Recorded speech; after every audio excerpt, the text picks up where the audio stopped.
하나님 말씀은 에스겔서 29장 8절부터 16절까지 우리 교독하겠습니다. 그러므로 주 여호와께서 이같이 말씀하셨느니라. 내가 칼이 내게 임하게 하여 내게서 사람과 짐승을 끄는즉 애굽 땅이 사막과 황무지가 되리니 내가 여호와인 줄을 그들이 알리라. 내가 스스로 이르기를 이 강은 내 것이라 내가 만들었다 하도다. 그러므로 내가 너와 내 강들을 쳐서 애굽 땅 믹돌에서부터 수에네 곧 구스 지경까지 황폐한 황무지 곧 사막이 되게 하리니 그 가운데로 사람의 발도 지나가지 아니하며 짐승의 발도 지나가지 아니하고 거주하는 사람이 없이 40년이 지날지라. 내가 애굽 땅을 황폐한 나라들 같이 황폐하게 하며 애굽 성읍도 사막이 된 나라들의 성읍같이 40년 동안 황폐하게 하고 애굽 사람들은 각국 가운데로 흩으며 여러 민족 가운데로 해치리라. 주 여호와께서 이같이 말씀하셨느니라. 40년 끝에 내가 만민 중에 흩은 애굽 사람을 다시 모아내되 애굽에 사로잡힌 자들을 돌이켜 바드로스 땅 곧 그 고국 땅으로 돌아가게 할 것이라. 그들이 거기에서 미약한 나라가 되되 나라 가운데 지극히 미약한 나라가 되어 다시는 나라들 위에 스스로 높이지 못하리니 내가 그들을 감하여 다시는 나라들을 다스리지 못하게 할 것임이라. 그들이 다시는 이스라엘 족속의 의지가 되지 못할 것이요 이스라엘 족속은 돌이켜 그들을 바라보지 아니하므로 그 죄악이 기억되지 아니하리니 내가 여호와인 줄을 그들이 알리라 하셨다 하라. 아멘. 기도드리겠습니다. 하나님 아버지 감사합니다. 이 시간 하나님 말씀을 우리가 전하고 듣사오니 성령께서 역사하셔서 성경에 기록된 하나님의 뜻을 잘 깨달아 알게 도우시고 하나님이 알려주시는 대로 또 믿고 따르게 도우소서. 감사드리고 예수 그리스도의 이름으로 기도드렸습니다. 아멘. 1절부터 우리가 살펴본 것은 애굽 왕이 교만했습니다. 또 배은망덕했어요. 그래서 하나님께서 바벨론을 들어서 애굽을 치셨습니다. 그런데 또 오늘 본문에 보게 되니까 하나님이 애굽을 치시되 그 기간도 하나님이 정하신 것을 우리가 알 수 있습니다. 그래서 11절에도 보게 되면 그 가운데로 사람의 발도 지나가지 아니하며 짐승의 발도 지나가지 아니하고 거주하는 사람이 없이 40년이 지날지라.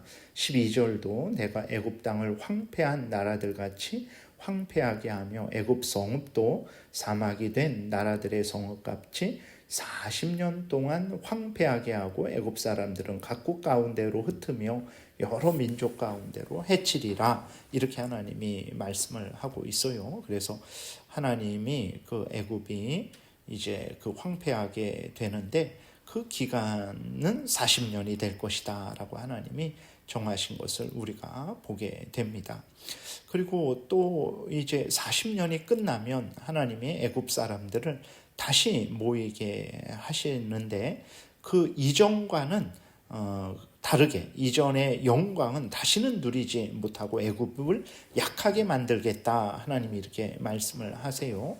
13절부터 15절을 다시 보게 되니까 여호와께서 이같이 말씀하셨느니라. 40년 끝에 내가 만민 중에 흩은 애굽 사람을 다시 모아내되 애굽에 사로잡힌 자들을 돌이켜 바드로스 땅 곧 그 고국 땅으로 돌아가게 할 것이라.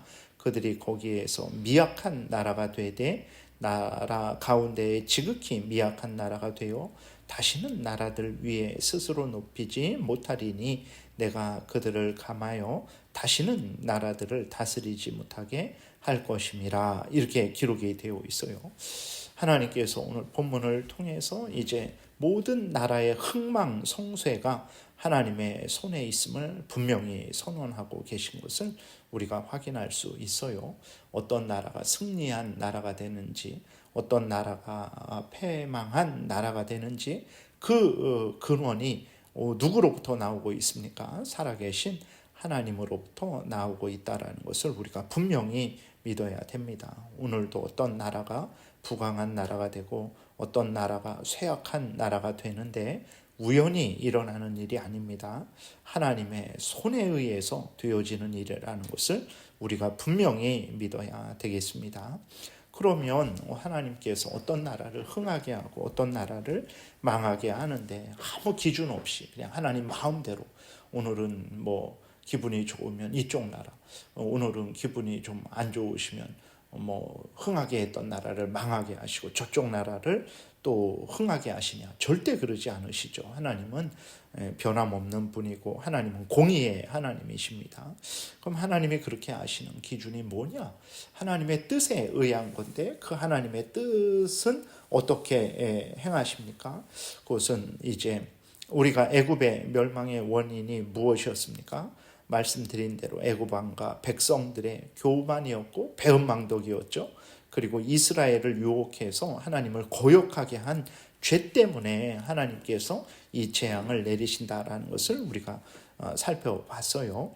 그러니까 통치자와 국민들이 악한 마음을 갖고 범죄하게 되면 하나님은 그에 대한 형벌로 그 나라를 쇠약하게 하시는 거죠. 반대로 통치자와 국민들이 정직하게 행하고 서로를 위하고 하나님의 뜻을 따라 살아가게 되면 하나님은 그 나라를 풍성한 은혜로 채워주시는 것입니다.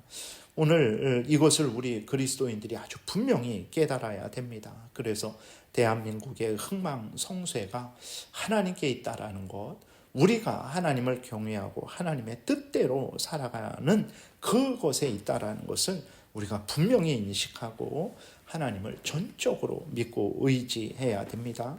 그리고 우리 그리스도인들이 하나님이 명령하신 대로 잘 믿고 따라 살아가야 됩니다.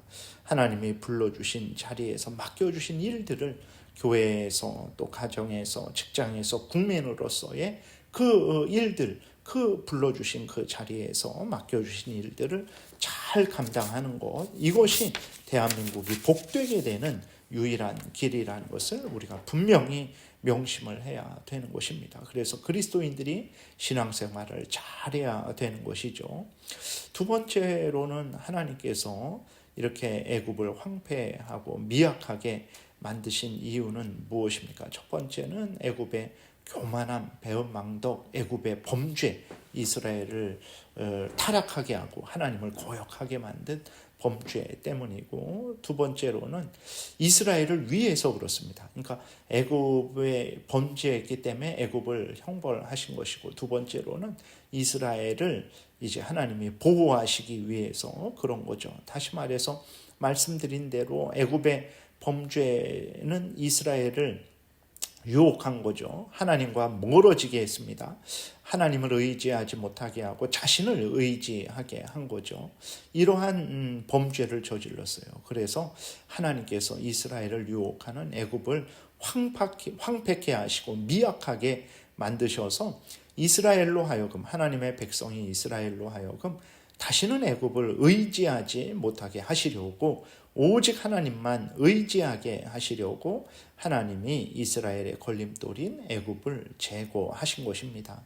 16절에도 보게 되면 그들이 다시는 이스라엘 족속의 의지가 되지 못할 것이요 이스라엘 족속은 돌이켜 그들을 바라보지 아니하므로 죄악이 기억되지 아니하리니 내가 여호와인 줄을 그들이 알리라 하셨다 하라, 이렇게 하나님이 말씀하세요. 그러니까 애굽을 약하게 하신 그 이유가 무엇입니까? 애굽의 범죄 때문에도 그렇고 이스라엘을 위해서도 그런 거죠. 이스라엘이 자꾸 애굽이 강하니까 그 애굽을 하나님처럼 의지하고 자신들을 살려줄 것처럼 그렇게 의지한 거죠.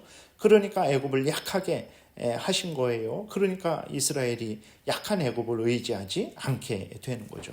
놀라운 하나님의 은혜입니다.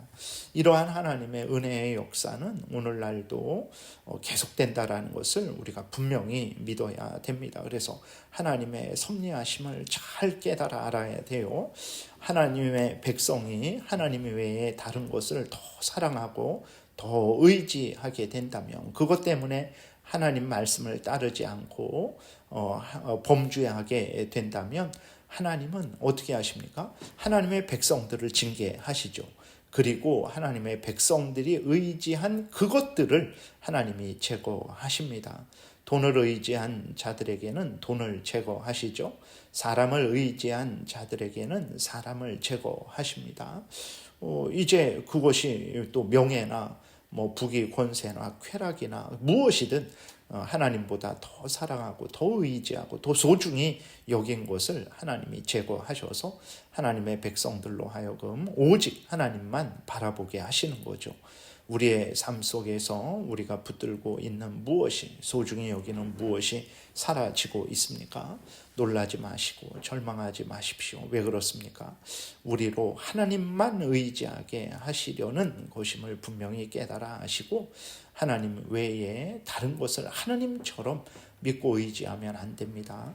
다른 것을 하나님처럼 섬겨서는 안 되는 거예요. 하나님의 은혜의 손길이라는 것을 분명히 깨달아 알고, 하나님이 알려주신 대로 하나님만 바라보고 하나님만 믿고 하나님만 의지하는 그러한 참 하나님이 기뻐하시는 신앙생활을 해야 되는 것입니다. 이러한 복된 삶을 살아가시는 여러분들 되시기를 바랍니다. 기도드리겠습니다. 살아계신 하나님 감사합니다. 하나님이 이스라엘 백성들을 위해서 범죄하게 하는 애굽을 제거하시고 강한 애굽을 미약하게 하셔서 이스라엘 백성들로 하나님만 바라보게 하시니 감사합니다. 오늘도 이러한 역사를 우리를 위해서 행하시는 것을 우리는 믿습니다. 우리가 의지하는 하나님보다 더 사랑하는 무엇이 우리에게서 사라지고 있다면 감사하고 아멘하고 오히려 하나님을 더 가까이 하고 더 사랑하고 더 의지하게 도우소서. 더욱 복될 것이고 반드시 살 것임을 믿습니다. 복된 주일 오고 가는 발걸음을 지켜 보호하여 주옵소서. 하나님께 전심으로 예배드리게 도우시고 또 하나님의 은혜를 받아 영육이 강건해지게 도와 주옵소서. 믿음의 교제를 나누게 도와 주옵소서. 성령께서 온전히 주장하시기를 바라고 예수 그리스도의 이름으로 기도드렸습니다. 아멘. 하늘에 계신 우리 아버지요, 이름이 거룩히 여김을 받으시오며 나라의 임하옵시며 뜻이 하늘에서 이루어진 것 같이 땅에서도 이루어지이다. 오늘날 우리에게 일용할 양식을 주옵시고 우리가 우리에게 죄 지은 자를 사하여 준 것 같이 우리의 죄를 사하여 주옵시고 우리를 시험에 들게 하지 마옵시고 다만 악에서 구하옵소서. 대개 나라와 권세와 영광이 아버지께 영원히 있사옵나이다. 아멘. 지금은 우리 구주 예수 그리스도의 은혜와 하나님 아버지의 크신 사랑과 성령의 교통하심이 하나님을 경외하고 우리를 위해서 일하시는 하나님을 더 사랑하고 더 순종하고자 은혜 구하며 돌아가는 하나님의 택한 백성들 머리 위에 지금부터 영원토록 함께 있을지어다. 아멘.